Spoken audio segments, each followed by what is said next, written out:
Yo, this is the Scarcity Studios YouTube channel. Please don't forget to like, comment, share and subscribe. And our sponsors are Alpha Claims and Hire Birmingham, the leading and best accident management company. Get a replacement car anywhere in 1 hour. I really appreciate you joining me today, and this episode is about Encrochat, and it's an update on some other news to do with it. The last time we spoke about Encrochat, the European court had made a ruling that the UK had been illegally gathering data on its citizens, and that they said they needed to come back to the courts in their relevant countries to determine in France, Denmark and also the UK whether they have breached any of these rules. The article in the Sunday World at the time said that this puts hundreds of cases in jeopardy.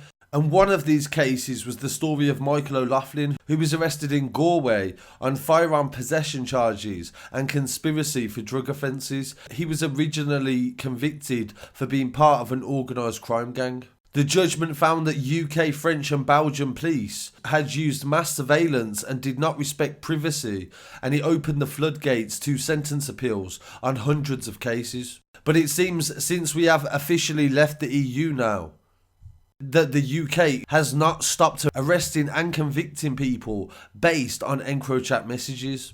The first story is an arrest on the 28th of January this year as part of an ongoing operation called Shallow. 2 arrests took place on Thursday in Romford and Hammersmith in relation to messages on Encrochat. They said a 34-year-old male from West London was arrested at an address in Romford for conspiracy to supply Class A drugs and possession of a firearm with intent to endanger life. This was an investigation, they said, into an organised crime gang, and it is involved in the distribution of cocaine and firearms. Another man was arrested for the same charges, Class A drugs and also firearms. The police said this has been an ongoing operation to find the drugs and take down these criminals that we've intercepted through messages. And the main story of this video is about a dad of 2 from Merseyside who has been convicted as being the head of the UK end of a distribution group. They said this was a multi-million-pound plot, and James Duckworth went by the name AtomicMantis on Encrochat and also Silky. The 42-year-old distributed more than 48 kilos of cocaine and heroin for an international drug trafficker known as FierceCrow. Prosecutors said notes on the phone suggested that Duckworth was responsible for paying out more than £4 million to associates in just one day last year. Meanwhile, photos showed £385,000 in cash, vacuum sealed for delivery, and it was laid out in the front of his family home, along with a kilo of Class A drugs, opened for inspection. And because of them breaching Encrochat, they have revealed his private life, and Duckworth was starting a sentence today of 16.5 years due to what they found. He lived with his partner and daughters aged 10 and 13 in an unassuming house in Kirby. However, he was identified as being involved in an organised crime gang at the highest level, and he was part of an operation called Aquarium, the Merseyside police arm of the wider Encrochat bust Operation Venetic, different operations that have come off the back of the original one. Nicola Daly prosecuting said that investigations revealed Duckworth had no employment or legitimate income, and in September 2019 until May 2020 he operated under an Encrochat name of AtomicMantis. She said he had ticket lists that were used to keep track of who owed money. They discovered that he was actively involved in supplying multi-kilo amounts of cocaine and heroin, and it exceeded 48 kilos, together with money laundering and the proceeds of crime and criminal enterprise. They said the password on his phone involved his own name and his partner and children. He owned a white Jaguar XFR Sport, and it was regularly parked outside his house. And he was once stopped by the police with his girlfriend at the wheel. The sender of the Encrochat message on May the 13th, 2020 stated tell him to wait and followed the white Jaguar, and a photo showed Duckworth in the car. 6 days later, other messages instructed people to collect drugs from his home with the postcode that was provided. Duckworth's Encrochat sent a message saying White Jag on path and confirmed the address. Miss Daly said that numerous Encrochat users were given instructions to drop off drugs and cash to FierceCrow at Duckworth's house, but none of the people behind these handles had yet been identified. Duckworth was sent a photo of home security camera footage showing his Jaguar parked outside his house with his hand holding his phone and jewellery on his wrist that was visible. The court was told he called cocaine kilos tops and kilos of heroin bottoms. Miss Daly said that in terms of the scale and nature of the defendant's involvement, they would suggest that he was not only involved in sourcing large quantities of drugs, but also in distribution and onward supply. They said in court that he was the head of the operation in the UK, and he was reporting directly to an Encrochat user called FierceCrow. The court heard that it wasn't alleged that he was involved in the importation. They said that FierceCrow was the person bringing it in, and they said that he was directly linked to the original source. They said there was a reference to Duckworth paying out £385,000 on one occasion, and over a period there seems to be the sorts of figures that are discussed on a daily basis. The defendant appears to be responsible for the collection, counting and payment of funds. He makes reference to receiving £1,000 a week and bonuses with other distinct amounts of individual side deals. He appears to have sold 1 kilo a month to another associate separate to his dealings with FierceCrow. She added that in terms of all the tick list and amounts of money that the defendant was responsible for, the payments were in total of £4.1 million by the associates on that day.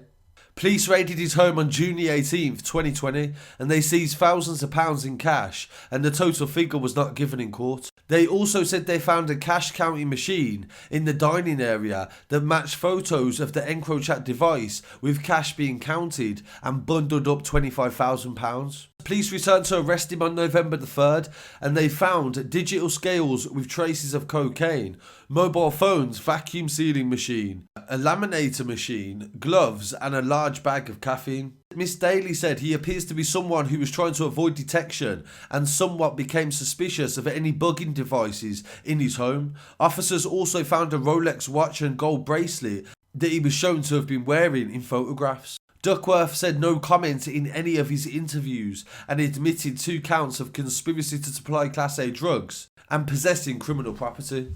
He has 9 previous convictions for 19 offences, dating back to when he was a child, that included drink driving, taking vehicles without consent, possessing cannabis, but never drug dealing. They said in court that Duckworth showed no emotion when he was sent down, and the judge said that he definitely was a figurehead of the whole operation. So this is an ongoing situation. There are still arrests, there are still convictions in connection to Encrochat. And this all stems from the 800 people that was arrested back in June last year.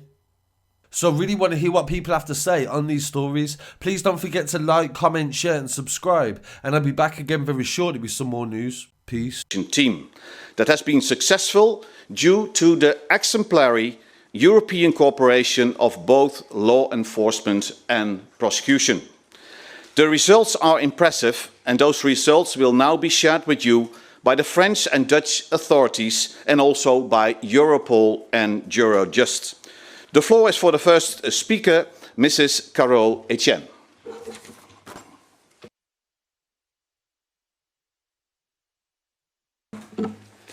Bonjour. Good afternoon, everyone. Since a couple of weeks ago, we've got partial or inexact information circulating on different European media on encrypted telephone technology, Encrochat, after they issued an alert, a security alert to their clients on the night from the 12th to the 11th to the 13th of June, saying that their encrypted technology had been, they said, illegally seized by government entities, in their words. They asked their clients to throw away their devices. That is why today it seems to us necessary for us to provide objective information to the public.